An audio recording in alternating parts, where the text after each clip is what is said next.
Our next panel is about incentives to invert and the market for foreign takeovers.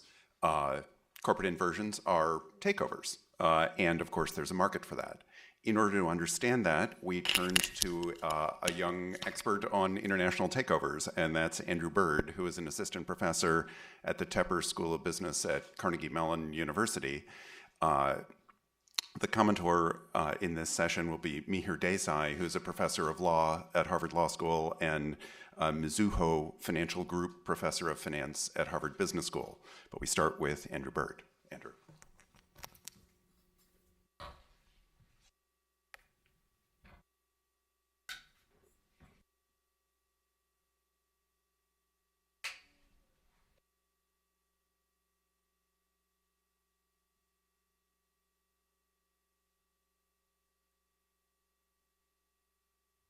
All right, good morning.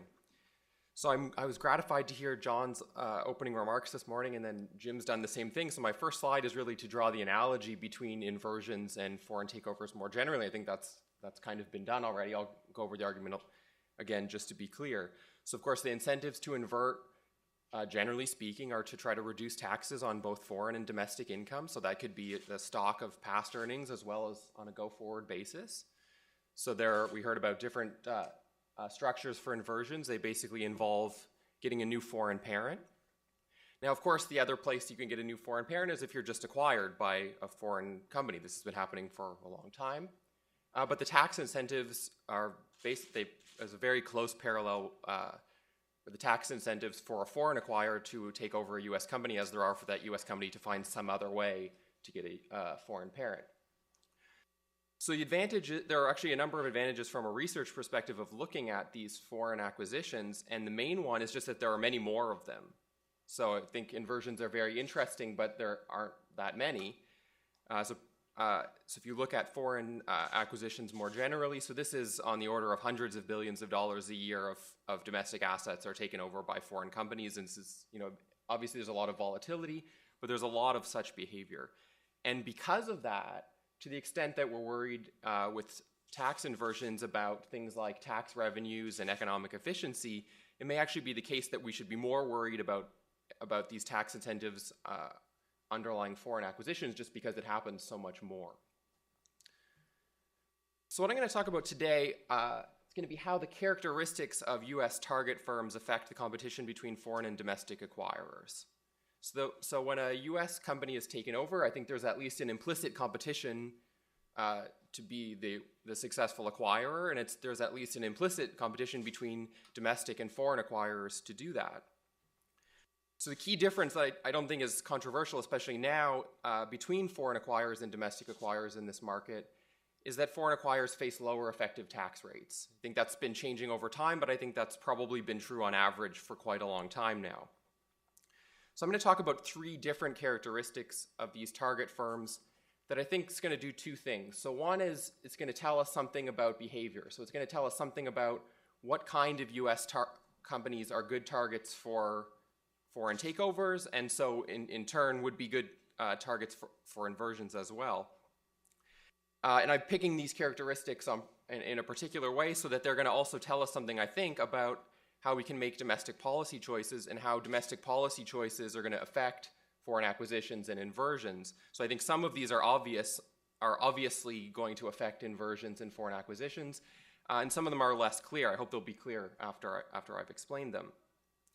So I'm going to talk about locked out earnings, I'm going to talk about profitability, and I'm going to talk about tax shields. And so we'll get into sort of the policy relevance of each one of those as we go. So to be clear, the sample across all of these three results that come from two different papers is going to be acquisitions of publicly traded U.S. firms kind of over the last 20 years. All right, so I'll start with the one that I think is the most straightforward. It's obviously an international tax policy choice that the U.S. has made. It's going to be the worldwide system. So a well-known consequence of choosing a worldwide system in combination with deferral is that you're going to get locked out earnings. Okay, so you're going to have earnings of U.S. multinationals that can't be repatriated without facing potentially quite a large tax. And we're going to measure the locked out earnings using an accounting designation called PRE, which is permanently reinvested earnings. So let me explain just briefly what that is. So in principle, for accounting purposes, so under GAAP, what you should have to do as a US multinational with foreign earnings abroad that face potentially quite a low tax rate there, is that you should have to book a deferred tax expense associated with the fact that, yes, you're paying a low tax rate right now, but there's this potentially large tax expense that you'd have to pay going forward if you ever wanted to bring those earnings back to the US. So that's, in principle, how things should work for accounting purposes. For various reasons, they don't. So there's kind of a special exception to this rule that says if the company certifies that these earnings are permanently reinvested, so they're not going to come back to the US for the foreseeable future, then the company doesn't have to take this deferred tax expense, which has a very big impact on its GAAP book reported numbers. So the nice thing about that is that making this designation potentially is somewhat costly, that you're committing at least to your auditor that you're not going to be bringing those earnings back. But you get a big benefit in terms of your reported numbers, and that benefit is larger, the greater is the potential repatriation tax burden. So when we see firms making this designation, those are going to be firms that foresee a non-trivial tax cost of repatriating earnings. So I'm not going to get into sort of the details of the transactions. That's not my expertise. I think anecdotally, at least, there seem to be lots of ways that inversions and foreign takeovers could unlock these earnings, so could access these unrepatriated foreign earnings without triggering at least such a large tax burden. So I'm going to look at, in the data, does that appear to be true? So it seems like there are ways to structure acquisitions and then reorganize the structure of the business to access these earnings. If that's true, then what we should see is that US target firms with more so more locked out earnings should be more likely to be acquired by foreign companies. And in fact, that's what we find. So if we take a target firm with some so it's sort of recognized that it has some locked out earnings, and we compare it to another similar US target firm that doesn't have any locked out earnings, what we see is that the locked out earnings target is 4.4 percentage points more likely to be acquired by a foreign company rather than a domestic company. So I don't know whether that number looks large. It is large. So in this sample, about 16% or so of these acquisitions are by foreign companies. So this 4 percentage points is quite a lot. And I think one of the interesting things is that this is true even after controlling for the foreign activities of the target. So you might imagine, of course, foreign acquirers might like foreign US targets with lots of foreign activities just because of a kind of homogeneity kind of assumption that these foreign companies are already active in foreign countries. There might be more synergies for them to acquire more foreign activities. But this effect of locked out earnings comes above that, above and beyond that. So it is true that foreign companies like to acquire US multinationals with lots of foreign activity. But even beyond that, this stock of locked out earnings seems to be a big driver of foreign acquisitions. So there are two kind of related points that I think drive home the fact that taxes are really what's going on here and it's not some other weird story, is that this foreign preference for PRE is concentrated in acquirers from countries with territorial systems, as you'd expect. So it's easier for such an acquirer to restructure and get access to these earnings at a low tax cost. And even further than that, if we just restrict ourselves to the two large countries that changed from worldwide to territorial systems, the UK and Japan, we actually see that they increased their preference for US targets with locked out earnings after reforming their international tax system. So it seems to me to be pretty strong evidence that in fact this acquisition behavior is really being driven by this issue of locked out earnings.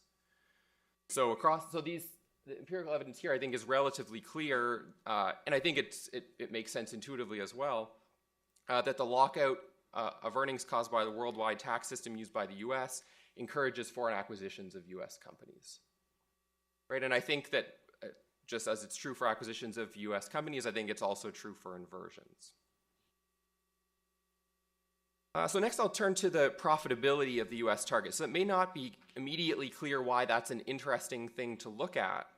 Well, so one thing that we definitely like to know is the effect of the statutory rate in the US on this kind of behavior on foreign acquisitions. So unfortunately, it's difficult to do that directly because, so I said the statutory rate doesn't change much. I mean, it didn't change at all during my sample. It's been a long time since it's changed. So what I think is a useful thing to do is to try to investigate these tax differences. So by tax differences, I mean it's not just the US statutory rate that matters, it's also how it differs from the effective tax rates or the statutory rates in other countries. So we can look at that indirectly by looking at the effect of the profitability of target firms on the identity of the acquirer. So the reason that works, or at least the reason that it works in theory, is that foreign bidders are more likely to acquire more profitable target firms. I think the intuition is relatively straightforward. So a dollar of profit yields more after-tax cash flow, the lower is your tax rate. So, of course, all acquirers like profitability, right? So for an equal price, they would all prefer the more profitable firm. But dollar for dollar, a foreign acquirer should be willing to pay more for that dollar of profit because they get to keep more of it after tax. So before I tell you the result, let me just sort of preview. So if it's the case that we have this kind of sorting where foreign acquirers are particularly interested in high profitability targets, then I think that's pretty strong evidence that tax differences across acquirers are important in this market. All right, so one kind of straightforward way of looking at this is just across industry.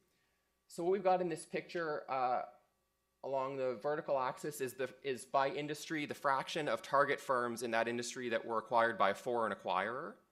Okay, so this varies from maybe 5% to 25% in the sample. And along the horizontal axis, we have the median profitability of the firms in these industries. And so if you're wondering, the size of the dot is reflective of the number of transactions there were in that industry. So what we can see, especially because I've drawn this line here, is that there is a positive relationship. So it is the case that industries with higher median profitability experience relatively more foreign takeovers. Right? So that's consistent with the theory that I've outlined. Now, of course, I'm not gonna talk too much about alternative theories, but you could imagine there are other explanations for this picture. It may just be the case that there are lots of foreign acquisitions in mining, and mining happens to be a relatively profitable sector. So what you can do is, in fact, so let me go back to this for a second. What we can do, in fact, is look within each of these industries. So we have this behavior across industries, which is consistent with the theory. But what we can do is look within those industries. Okay, so there are relatively a lot of foreign acquisitions in manufacturing. We can look within manufacturing and see whether the more profitable manufacturing targets are more likely to be acquired by foreign acquirers. And in fact, that's the case. So just to be a little bit concrete about it, so one standard deviation higher target profitability, so this is something like 10 percentage points of return on assets, increases the probability the acquirer will be foreign by 2.8 percentage points. So again, you should think about this as relative to the 16% average in the sample. So again, this preference could be due to non-tax acquirer differences. So I mean, one story would be that foreign acquirers kind of like the prestige of acquiring a really successful US company. But for a couple of reasons, I think that this is really a tax story. So the first thing is that if you sort of replicate this exercise for minority transactions, so you're not acquiring control, you're just acquiring a stake in these firms. If you do this exercise there, you don't see any of this profitability sorting. So in fact, if anything, you see that foreign minority purchasers are looking for less profitable targets. So what I think is a key difference between the majority transactions and the minority transactions is that if you only have minority control, then you can't really shift income successfully. You really need to have control of the target to be able to exercise these effective tax rate benefits. So the fact that we don't see that when foreign acquirers can't exercise at least quite as large tax benefits suggests that this profitability sorting is really coming from taxes and not something else. Second piece of evidence here that I think is pretty strong is that if you split the acquirers, so among this subset of foreign acquirers that like profitability, if you split those into the ones that are resident in tax havens versus not, it's the tax haven acquirers that really like profitability, right? Those are the companies that have the biggest tax advantages, and they're the ones that are the most willing to bid for high profitability US targets. All right, so the third result that I wanted to talk about. So this may not be clear right away why this is necessarily relevant to this issue, and that's tax shields or tax deductions, tax preferences, they go by many names. So the intuition here is similar. So foreign bidders are less likely to acquire targets with more tax deductions. Okay, and that's because a given tax deduction or tax preference saves you less tax if you've already got some other way of lowering your effective tax rate. So in the extreme, the way to think about it is if your effective tax rate is 0, you don't need tax shields or tax preferences. You've already managed to get all the way down to 0. So what that means is that we should see foreign bidders as being relatively disadvantaged at acquiring targets with lots of available tax deductions. So to test this proposition, what we'd like is to have a nice natural, in economics we call a natural experiment. So we'd like to see a case where tax deductions change in a way that's not obviously connected with anything to do with foreign takeovers. So I think bonus depreciation, so I'm using sort of the start of bonus depreciation in 2001 as a natural experiment here. And I think it's nice because at least I've never heard anybody say that the channel of foreign takeovers was something that was being discussed when bonus depreciation was instituted. So the empirical strategy here is going to be that we're going to compare across industries what happens after bonus depreciation. So as an example, if you take an industry like manufacturing, they got a relatively big increase in allowances associated with bonus depreciation. So that's by design of the reform. And you compare manufacturing to real estate, which again, by the nature of bonus depreciation, was almost not affected at all. Then what we'd expect to see is a decline in foreign takeovers in manufacturing relative to real estate post-bonus depreciation. Okay, so that's the test. That's the test that I'm going to do. It turns out that it works. So in fact, this theoretical idea that it's in fact domestic bidders that are more likely to win when a target has a lot of tax deductions, that's actually what we see in the data. So let me show you a picture of that as well. So here I've kind of skipped the result and I'm going to a counterfactual story here. So hopefully you can see the differences in the colors on the bars there. So the dark bar is what we actually saw. Okay, so that's the dark bar there says that, you know, we had something like 20% foreign takeovers in manufacturing. The light colored bar is showing us, suppose that bonus depreciation hadn't happened, so we hadn't relatively disadvantaged foreign acquirers around this time. That's the level of foreign acquisitions that we would have seen in those industries. So you can see it always would have been higher. That's because bonus depreciation is like as a one-way deal. So you got, maybe you didn't get much in the way of extra deductions, but everybody got something. But it had a pretty considerable effect. So on average, my results show that the reform explains about a 5 percentage point fall in foreign acquisitions following the reform, which I think is large in comparison to the numbers that I've told you so far. And I think it's also large because of the three things that I talked about, I think that this one is the least obviously related to foreign acquisitions. And I don't think it's really discussed. So when bonus depreciation is discussed, I don't think that this is really the kind of thing that's being talked about, but it appears to be quite important. All right, so I have not much time left. So I'm going to mostly restrict myself to kind of giving you a summary of the consequences of the behavior that I've talked about today, and I'll mostly leave the policy to me here in the next panel. But to summarize, so the worldwide system of international taxation, a high statutory rate or just big ETR differences, and a wide tax base encourage foreign takeovers, whereas a territorial system or small ETR differences, which you might get by either changing the statutory rate or further regulating income shifting to make it more difficult, and a narrow tax base, so a tax base with a lot of tax preferences, for example, encourage domestic takeovers. So I think the main policy message is that if you have an idea of which way you think this sort of balance between foreign and domestic takeovers should go, which, I mean, one could have lots of points of view on that. If you have a point of view on that, I think that what these results are showing you is how you can use domestic policy to achieve that goal. So I won't say too much about my thought for now anyways on my thoughts about these other issues, but let me just highlight the ownership efficiency issue. So I think what's important here, at least from a policy perspective in the M&A market, is it involves combinations of assets that businesses have. And what we would like is that the assets that get combined are ones that exploit synergies, reduce production costs, increase revenues, things like that. So these are pre-tax concepts, right? We'd like to have assets combined to maximize pre-tax returns. In fact, as we already heard, that's the concern of businesses to maximize post-tax returns.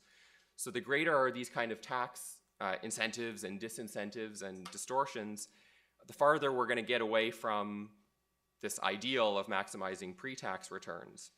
And then, of course, there are all these different effects. What matters really is whether we're too high or too low on net, right? So I talked about some things that are favoring foreign acquisition, some things that are discouraging them. And so the right direction to go depends on how we're doing so far. So with that, I guess I'll turn it over to me here for his comments.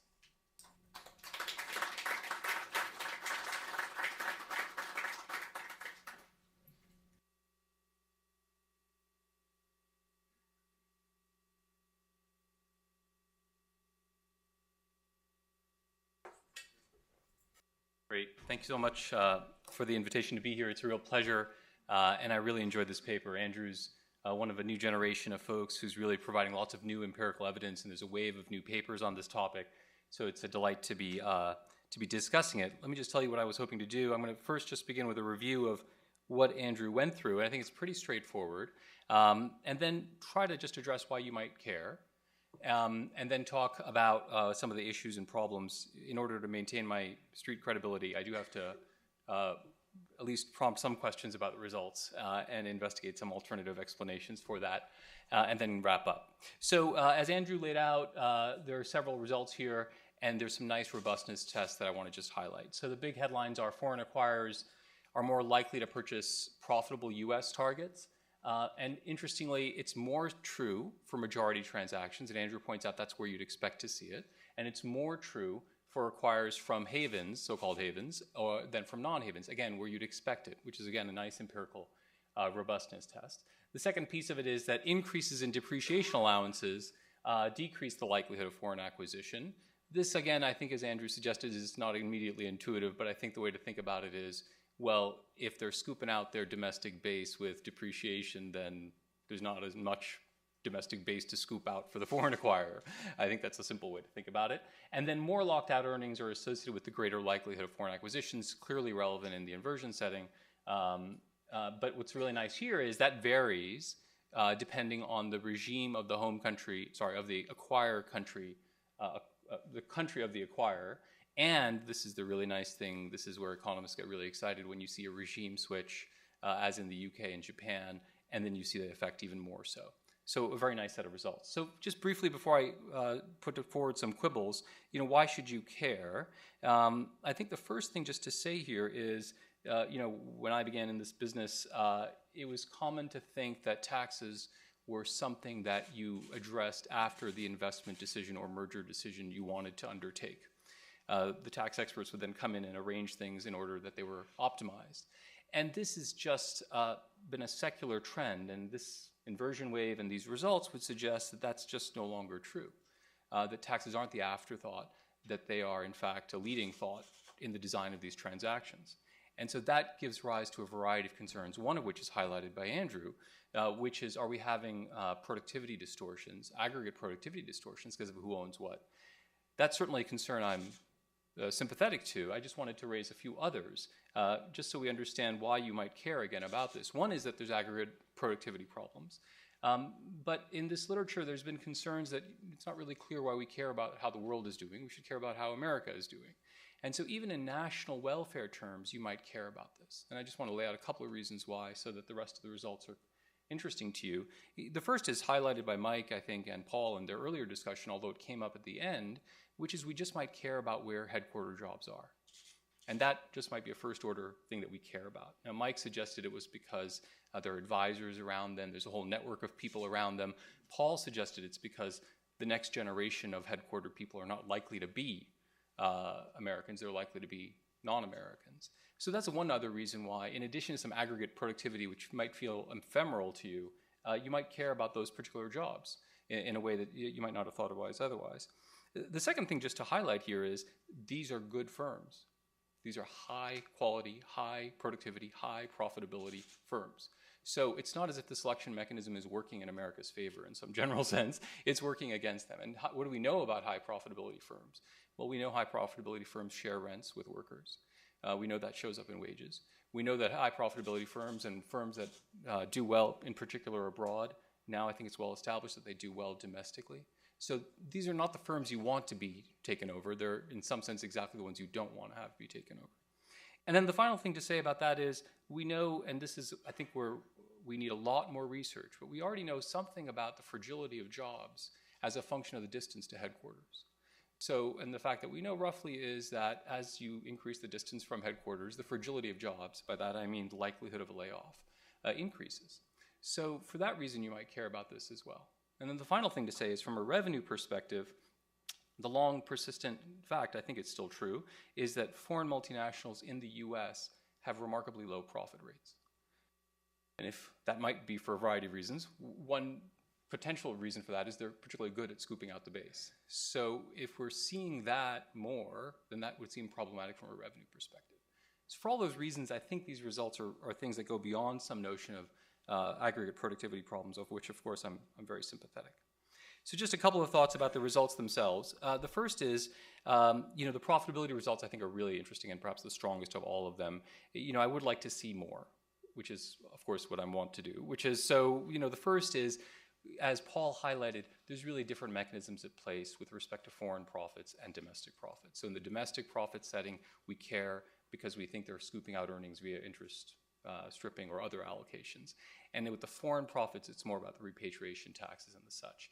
And so I would imagine that, Andrew, you have the data to actually separately identify those. And so I would like to see that because we really have very different policy responses to those two kinds of profit bases being stripped out.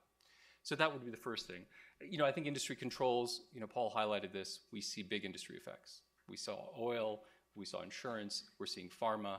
So we need industry effects, and I think that should be the baseline. I think the majority-minority test, frankly, is just a little bit difficult to swallow. So the identifying assumption there is that the motivations for the minority investment, this is a less than 50% investment, are the same as for a majority investment. I think that's a little tough. And it's tough because in an unrestricted market where people can either take minority or majority positions, they have very, very distinct motivations. One is typically about learning, which is the joint venture of the minority. The other is about control. And so I'm not sure I like that. I like the Haven one. That test is much more convincing to me, and I'd like to see lots more. So I'd love to see, a test that was, I think, originated by Jim in his paper on state taxes in the AER, which is, do they come from the territorial regimes or do they come from the worldwide regimes? I'd love to see differences in tax rates. So it's not just that the foreign people want to buy things, but it's the foreigners from lower tax countries. And so you could think about that in a more continuous way than the binary notion of havens. There's a persistent puzzle in all these results, and I may just be misunderstanding the results, but there's this persistent result, which is losses go the other way. So losses are highly significant in all these regressions, and they go the wrong way. So as I understood them, and maybe I'm wrong, because there's not a lot of, I didn't quite understand this, which is it's the high profitability firms and the high loss firms who are being acquired. And so I don't understand that, and it would be useful to think a little bit more about that. And then finally, I would just say, I'd love to see this move away from, which firm, are you acquired by a foreigner, to notions of value. And I think combined aggregate returns is the way to go here, right? So if all this stuff is true, you should see very high combined aggregate returns on the acquisition because you're taking a lot of value away from the US taxpayers. And so I'd like to see that, and it should show up in combined aggregate returns, and that would be a nice place to see it. And then finally, I would just say, this has come up briefly, but there's a lot of governance issues in these transactions, which might be nice to address. So first, the broader cross-border M&A literature has a lot of governance things to say. They could be incorporated in these regressions. If you think about the inversion setting, the governance issues are first order. In the original wave of expatriations, they were first order. If you thought about Paul's discussion of why 7874 was originated, because the previous one, where shareholders suffered but managers didn't really work. And if you think about Valiant and the concerns about their transaction in this last year, it has a similar ring to it. So the governance attributes of these transactions, I think, are first order, and I'd like to see them addressed. The depreciation results are really interesting for the reasons Andrew suggested. I confess I had a little harder time with them, and I had a harder time with them because I think about merger decisions. It's hard to imagine that the short-run change on bonus depreciation is going to trigger a very large M&A response. So bonus depreciation comes in, and there's some notion which is this is a short-run thing, and so why would I then make a long-run merger decision that was predicated on that? So I thought that was a little bit complicated. In general, I'd love to think more, and this is true in the profitability results as well as here, about interest allocation rules and understand how the variation in the ability to use interest allocation could be used to further identify this. That's a little bit in the weeds, but there are some other things that you do in the other paper that I would love to see here. And then the final thing is on the locked out earnings results. Just a few comments here. This is really interesting, and I think if you think about these transactions that happened last year, clearly part of it was using offshore cash to finance transactions, directly finance transactions. So I think that's really interesting. Just briefly, there are two measures here. One is PRE, which is permanently reinvested earnings, as described by Andrew. The other one he talked less about, but it's interesting as well, which is repatriation cost, which is seeing if you've had low average foreign tax rates in the past, roughly speaking. And that's a measure that's originated in a paper by Fritz and Sheridan Tidman and others. So the question is, what are we talking about with these measures? So here's one of the ultimate ironies, I think, here, which is PRE, which is the firm designation of money that I'm keeping abroad permanently, is being used to signify cash that I'm not using. So that's a perversion in a sense, which is we're assuming that exactly what the managers say is the opposite, right? Which is it's cash that's not being used is what we think it is. So that's a little bit weird. That's okay. But it's not clear that it's cash abroad. And it's not clear that it's really about the tax or if it's about the accounting frictions. So that's also a little bit unclear. We know that the accounting frictions are important. One alternative way to interpret these results is that they're really about, and maybe this is just another way of saying what Andrew said, but I think it's important, they're really about firms that have low average foreign tax rates. So the other way to understand that result, which is those firms are likely to have higher PRE, those firms are likely to have the higher quote-unquote repatriation costs. So then it's not about locked out earnings per se, it's about firms that have low average foreign tax rates, and they may have them for lots of reasons, and them being attractive for that reason. So maybe perhaps there's just a slightly different way to think about the results, but I think they're important. Again, losses are puzzling. It would be neat to get more of the kind of variation we saw in some of these other papers. Clearly AJCA would seem to be a time in a legislative change that would seem to provide a opportunity to say, well, wait, when you get the repatriation tax holiday, what happens to the merger activity? Because if there's all these locked out earnings and I get a reprieve, then how does the merger activity change? So that would be really interesting. So again, a really nice set of papers and results, and I think part of a wave of really new levels of understanding about what the tax system is doing. Briefly, what is the big takeaway from all this? I think first, this is one piece of the puzzle, and we know lots more as well. I just want to briefly talk about that, which is we know not just on the inbound M&A side, which is what Andrew's talking about, and which I think is very important for the reasons I said, we also know that offshore cash is shaping outbound activity. So as one example of this, Michelle Hanlon and others have papers looking at announcement returns on outbound M&A activity by multinational firms who have large amounts of cash abroad. That's a mouthful, which is a way of saying when Microsoft has a bunch of cash abroad and they buy Skype, what do investors think? And the answer is they don't think very highly of it, which would suggest that those are suboptimal investment decisions, and those announcement returns are telling us that. So what's the broader lessons? And I'll finish with this. I think from a policy perspective, I'm not going to spend a lot of time. We have a distinguished panel coming up. But I think the clear point is you can't think about inversions in isolation. There's a market for corporate control. This is a piece of the market for corporate control. And you just can't think about them in isolation. And if you do, the consequence can be very difficult. And so in particular, by the way, the evidence for that is the tax link is there. But the more general point is these are all transactions on a continuum. And we should understand them as such. The reason that that's important is if you address these problems in piecemeal ways, you are likely to cause other problems that are maybe even more severe elsewhere. And so when the disease is systemic, and if you diagnose it as non-systemic and you treat one piece of it, you delay and you see further consequences that are even worse. And so the reason to think about this without saying what the right systemic answer is just to make clear that it's systemic. And so when we have approaches that are piecemeal, including regulatory, that are specifically designed, the most obvious being changing thresholds from 80% to 60%. They can only, not that they can only, but they will have consequences that we should understand, which is they will tilt the playing field towards larger foreign acquirers, who then will have an advantage bidding on US assets. That may be okay, but it's not clear why we'd want the policy response to be one that favors Siemens' ability to buy or Merck AG's ability to buy U.S. assets rather than otherwise.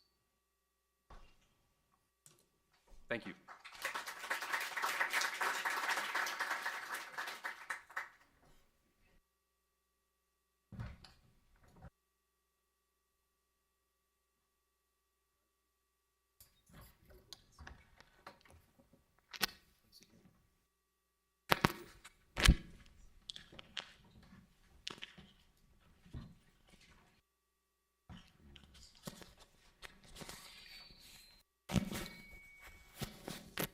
I got the first microphone, so I get to go first. And we're now going to have some questions and answers, but I want to start with a question to here.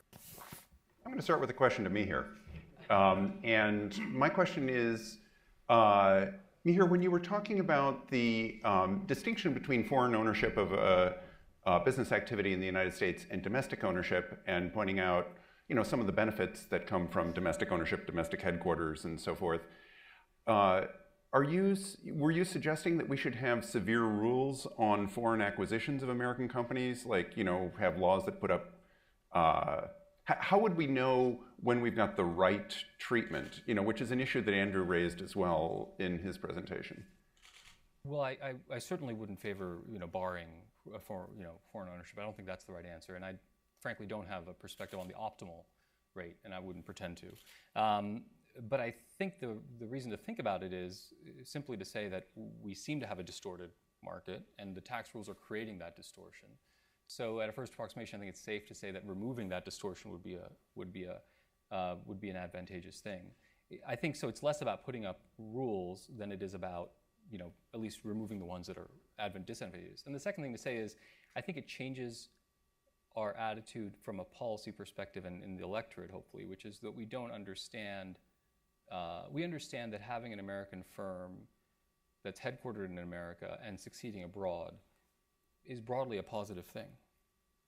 And I think that's the mindset change that is required. And so we should understand that it may well be very good to have an American firm be located here and succeeding abroad. And we should not be indifferent between that and having a subsidiary of a non-US firm here. And again, this is where I think research should go. I think it's speculative now, but I think it's really important and interesting.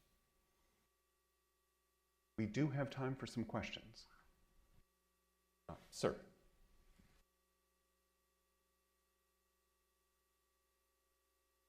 Thank you. How would this change if we cut the U.S. rate from 35% to 25%? Because it almost seems like you're setting yourself up for just a renewed cycle when the U.K. is going to have a 20% corporate rate and Ireland has a 12.5% corporate rate. And in cases of IP, there's patent boxes. The U.K. patent box is going to be 10%, and when Ireland gets their patent box, it's going to be 6.25%. So. Again, don't want to make a speech, just ask a question. Does this sort of reduce the desirability of the type of corporate tax reform that everyone's talking about, where we cut the rate from 35% to say 25%? I think that question was for you, Andrew. Sure. So I think to some extent that's the nature of tax competition. We may sort of, from a broader perspective, that may not be desirable, that's the behavior that we're seeing across countries, but that doesn't mean necessarily that unilaterally there's anything to be done about it. I mean, I think, of course, there are opportunities for cooperation. I think the OECD is doing a lot of different things to maybe try to mitigate what you're talking about. But I don't think by itself, I think the fact that the competitors for investment to the United States are doing these kind of things, I think there needs to be some kind of a response. Bill Gale. Hi, thanks. I was intrigued by the results of the paper and I just want to think through this, see if I'm thinking through it right. You said that higher profitability raises the likelihood of foreign purchase, and bonus depreciation reduces the likelihood of foreign purchase. So suppose we have a revenue neutral change that reduces the tax rate but restricts depreciation rules to pay for the lower tax rate. It seems like on a first order, that means that the overall profitability would not be affected, and bonus depreciation would go away. So it seems to me like the net impact of that would be to increase foreign purchases of American companies. I'm wondering if that's right, if you have a sense of how big that would be for revenue neutral tax reform, et cetera. So an exact number is maybe a little bit beyond the scope of my investigation, but I think your intuition is right. So I think if you do kind of a back of the envelope calculation about combining these two effects, I think that I mean, at least what the results that I'm finding suggest is that is what you'd get. Eric Toder. Yes, I'd like to just follow up on one comment that Mihir made, and the story I'd often heard about this acquisition of a lot of money by U.S. firms overseas is that since they don't have anything to do with the money, it costs them a lot to bring it back, that it encourages them outbound mergers where they purchase foreign firms. So I wonder if you had looked at anything to do with outbound mergers, and if we're looking at something that's a gross effect of more mergers in both directions, or a net effect of foreign takeovers when we're looking at the U.S. Tax rules. So I think there's pretty strong evidence for both of those channels. I think the nature of this kind of empirical work is it's difficult, at least if you're looking at individual mergers, it's difficult to answer how big is the new channel. What we can say is that there's a certain amount of FDI in this form that's going in and out, and that it's affected by these types of incentives. That it's hard to say whether on net it's an increase or a decrease. It's a change in the character of the FDI that we see. John Samuels. So I think there's a nice parallel between the paper that Mihir cited, that Michelle Hanlon recently published, that shows that firms with foreign cash tend to invest it in ways that the market doesn't like, the Microsoft Skype example. You might ask, why do they do that? If I link that with Andrew's paper, if I'm a firm sitting around with a lot of cash, and that makes me a more likely target for a foreign takeover, what am I going to do? I'm going to invest that cash. Now, I don't think that's true in the Microsoft case, but it may well be true in others. So there may be an agency cost issue here. I mean, the way I would say it, definitely an agency cost issue, but also a reinforcing cycle, right? I mean, I think the way to think about it is what's triggering the suboptimal use of the offshore cash is the pressure that's in part felt because the foreign acquirers. So that's a reinforcing cycle of sorts. No particular reason to like it, for sure. Yeah. And loads of other acquisition studies have found that firms with cash, are more apt to be acquired. For sure. Michael Devereaux. And I'm afraid this is our last question. Sorry, I was just going to pick up on that point from John, because as I understand what Andrew's paper said, it's if the firm is acquired, it's more likely to be acquired by a foreign firm rather than a US firm. It wasn't the result that it's more likely to be acquired per se. Is that right? Exactly right. But it does. It may be true, and it also it raises the possibility that there's additional bidders and raising potential reservations, which is at least implicit in the paper. If there's anything that we've learned from this session is that there's competition for everything. And part of what there's competition for is our time. If we went on, we would eat into the break, and I know we don't want that. So we have time for a 15-minute break. We will reconvene at 11:15. Really nice. Thank you.